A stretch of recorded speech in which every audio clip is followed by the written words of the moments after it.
Kayla Clark fever is currently done, sitting at the crib. Tell you, it's still more drama and more headlines surrounding Kayla Clark. And pretty much everybody connected to this league blaming Kayla Clark fan base for the hate a lot of these players has been receiving.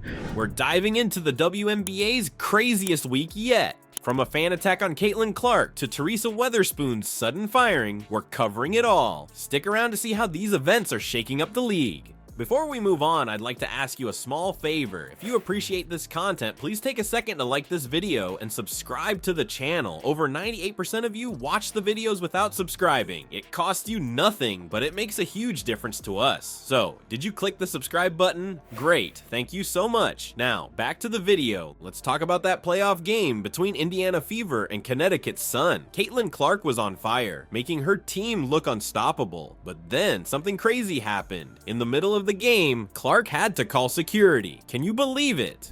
A fan was acting so wild that even the star player noticed. Things got intense real quick. Security had to step in, and before you know it, they're kicking the fan out. You know what's even crazier? The fan said some seriously messed up stuff to Clark. We're talking wishing harm on her. That's not just crossing a line, it's sprinting past it. But wait, there's more. After getting booted, this guy had the nerve to brag about what he did. Other fans and players were furious. It's like, who does this guy think he is? Among other things, then he got up to go back to his seat, then bragged about it. This fan stated he didn't just call her a bleep, he also stated he hoped she falls, that he was kind of embarrassed by the whole thing because he said he just told her to quit whining. The whole situation blew up, leaving everyone shocked and angry. And yes, getting booed at an away stadium or an away arena is something that happens in sports. All of them are focusing on what is going on social media, and I hate to be the bearer of bad news. Once again, we're seeing with these players who are coming out and speaking out against Caitlin Clark fans. That fan's behavior was just the tip of the iceberg. What if I told you Caitlin Clark faces threats way scarier than a single heckler? The star's off-court battles might shock you even more than her on-court heroics. Caitlin Clark's been dealing with some seriously messed up stuff off the court. We're talking death threats and stalking allegations. Can you imagine trying to focus on your game with that kind of pressure? It's like playing with a target on your back, both on and off the court.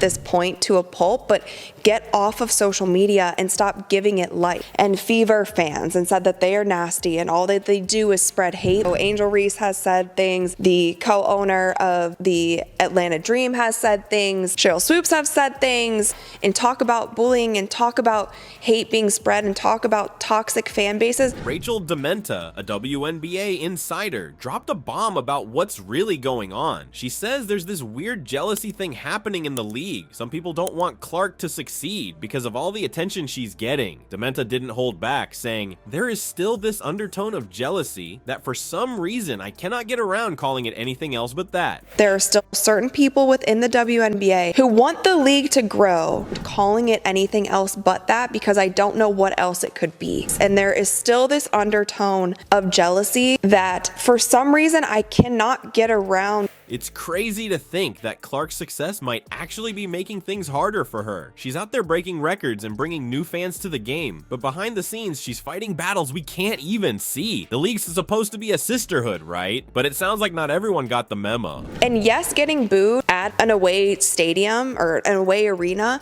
is something that happens in sports. All of them are focusing on what is going on social media, and I hate to be the bearer of bad news. The online hate Clark's getting is next level. We're not just talking about mean tweets or nasty comments. These are serious threats that have forced her to beef up her personal security. That's not normal for a rookie, or any player for that matter. It's like she can't even enjoy her success without looking over her shoulder. Because with Caitlin comes millions and millions and millions of more eyeballs. Those millions and millions and millions of more eyeballs, unfortunately, is going to come some people who are not nice. Hateful comments that she was getting, the death threats that she was getting, the stalking allegations that she was getting. But Clark's not the only one speaking up about this toxic fan behavior. I've never been called the things that I've been called on social media, and there's no place for it.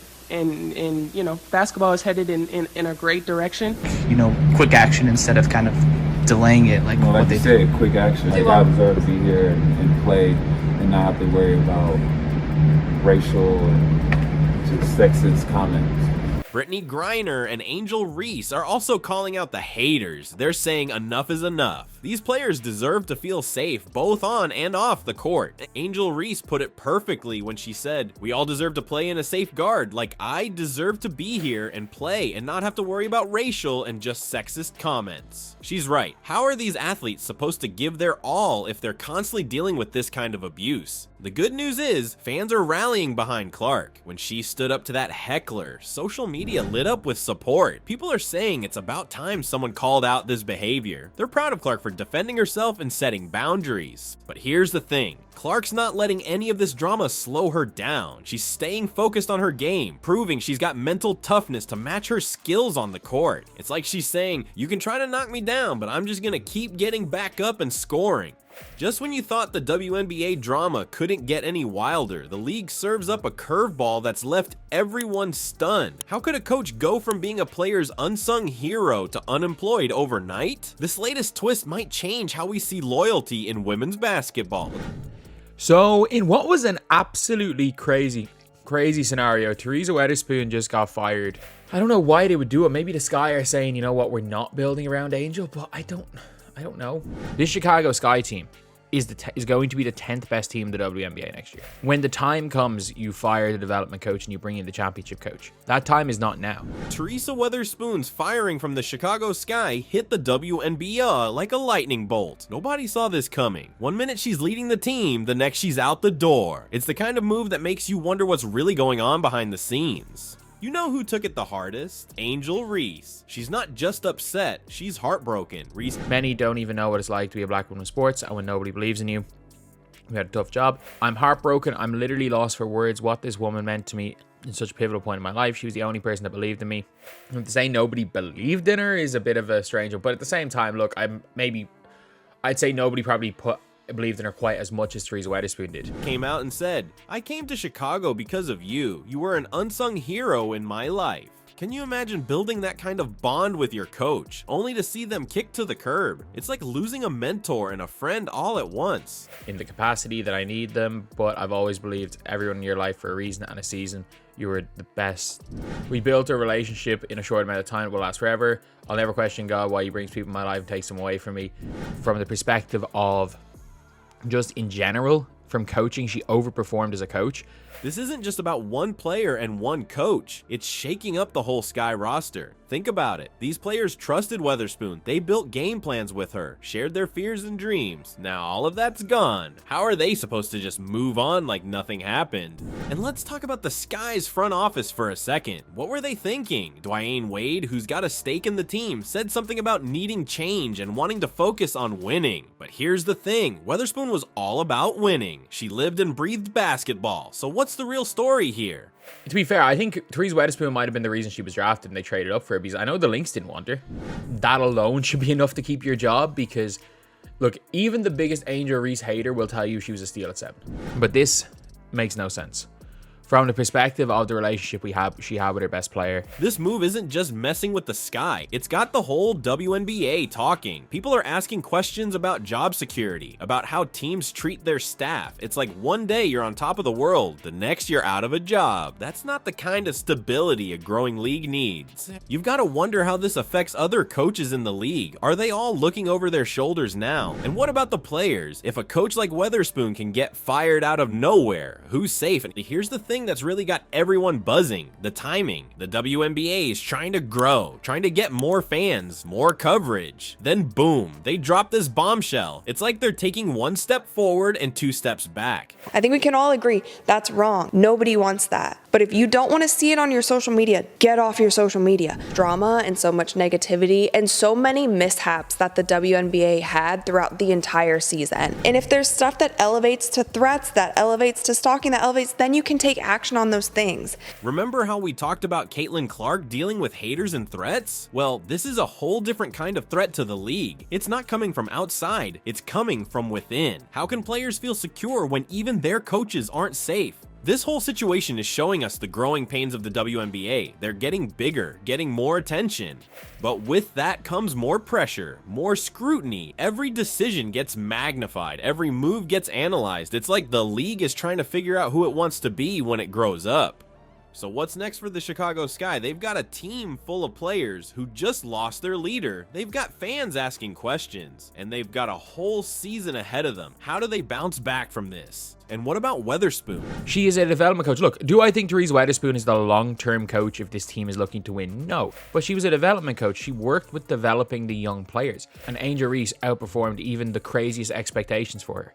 She was a development coach and she was a damn good one. She's a legend in women's basketball. This isn't the end of her story, no way, but it's a chapter she probably never saw coming. Legends fall, fans go wild, and the WNBA finds itself at a crossroads. What if I told you these recent shakeups aren't just drama? They're signs of a league on the brink of major change. The Caitlin Clark incident and Teresa Weatherspoon's firing aren't just isolated events. They're like warning bells telling us the WNBA is growing up fast. As the league gets more popular, it's facing some serious growing pains. Think about it. More fans means more attention, but it also means more pressure. The WNBA is trying to balance keeping players safe with giving fans an awesome experience. It's like walking a tightrope while juggling basketballs. And it's not just about the fans. The way teams are handling their coaches is raising eyebrows too. When a legend like Weatherspoon gets fired out of nowhere, it sends shockwaves through the whole league. Players are left wondering, if coach isn't safe, who is? But here's the thing, these challenges, they're actually signs that the WNBA is becoming a big deal. More eyes on the game means more scrutiny, more passion, and yeah, sometimes more drama. So what's the WNBA gonna do about it? Well, they've got some options. They could crack down on fan behavior, make sure the rowdy ones can't ruin it for everyone else. Maybe they'll beef up security or create a fan code of conduct that actually has some teeth. For the players, they might need to step up their support game. We're talking mental health resources, social media training, the works. These athletes are dealing with stuff most of us can't even imagine. They need backup. And for the coaches, the league might need to look at how teams make decisions. Stability matters, especially when you're trying to build something big. You can't have a revolving door of coaches and expect to create a winning culture. And talk about bullying and talk about hate being spread and talk about toxic fan bases. And so it's not just Caitlin Clark fans or Indiana Fever fans. It is not all going in one direction. Fan base. And it's crazy, man, how a lot of these WNBA veterans is now blaming Caitlin Clark fan base. But you know what's really cool? Fans can play a huge part in making the WNBA better. It's not just about buying tickets or jerseys. It's about creating a positive community around women's basketball. Imagine if every fan decided to be a champion for the sport, calling out bad behavior, supporting players through thick and thin, showing up with positive energy. That kind of fan power could change the game. The WNBA is at this awesome, scary, exciting moment. It's like they're standing at the edge of something big. The decisions they make now could set the tone for years to come. So here's the million-dollar question. How does the WNBA take all this drama and turn it into something positive? How do they use these challenges to make the league stronger, safer, and even more exciting? It's not going to be easy, but if they play their cards right, the WNBA could come out of this stronger than ever. They could set a new standard for how sports leagues handle fan behavior, player safety, and team management. He just got fired from a job that I think the vast majority of people thought she was going to get at least one more year. Like this, it would be a situation where it's like, okay, maybe she'd like lost the locker room, but Kennedy Carter has really been able to play for and has really trusted his Teresa Weatherspoon. Think about it. A league where players feel safe and supported, where fans are passionate but respectful, where coaches get the chance to build something great. That's not just good for women's basketball, it's good for sports, period. But it's gonna take everyone working together, players speaking up when things aren't right, coaches building strong team cultures, fans showing up with the right attitude, and the league itself making some tough but necessary changes. The WNBA is facing some real challenges. But you know what? Those challenges are proof that they're doing something right. They're growing, they're changing the game, and they're making people care. The WNBA is facing some serious heat right now. Caitlin Clark's dealing with crazy fans, and Teresa Weatherspoon got fired out of nowhere. It's like the league's growing pains are hitting all at once. Here's the thing, how the WNBA handles this mess could make or break them. They've got to figure out how to keep players safe and happy while still giving fans that electric game day experience. And don't forget about the coaches. They need to feel secure too. Rachel Dementa's got a point about the jealousy in the league. It's messing with the whole vibe. But you know what? This could be the WNBA's big moment. If they play it smart, they could set a new standard for women's sports. It's not just about basketball anymore. It's about respect, safety, and building something that lasts.